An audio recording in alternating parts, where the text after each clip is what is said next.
another tax increase by Governor Hochul. I'm joined here today by my colleagues in government.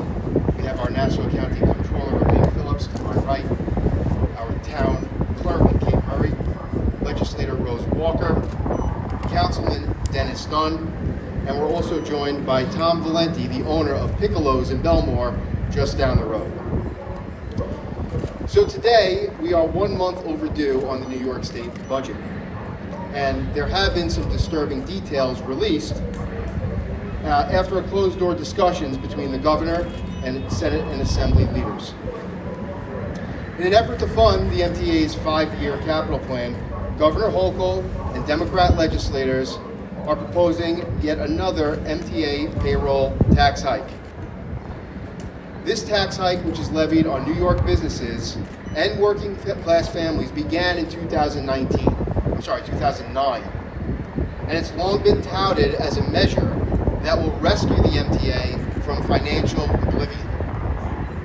But here, more than 15 years after this payroll tax was instituted, MTA mismanagement has brought us no closer to balancing their books and has rushed through the controversial and reveled congestion pricing tax commuters in a further attempt to tax Nassau County residents. The MTA remains rife with waste, fraud, and abuse. The services have declined, and public safety on all MTA facilities continues to be a problem and grave concern for Long Island residents.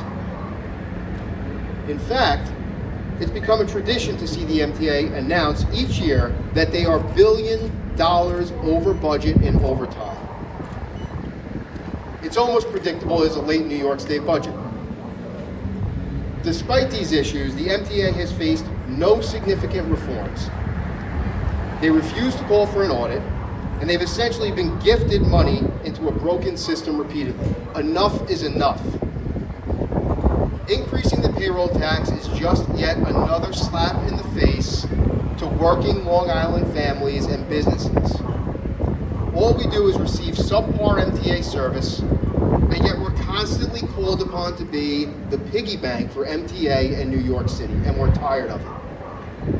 An increase to the MTA payroll tax is really just a penalty on employment, and this combined with other harmful Albany policies creates a hostile climate for businesses that forces jobs, investments, and families out of the state. And we see it, a continued decline in the population of New York State. It's not a coincidence.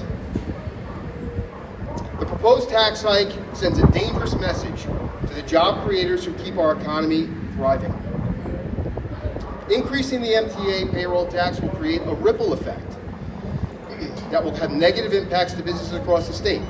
A lot of people rely on increases to pay. There's going to be employers that can't give those raises they had planned on.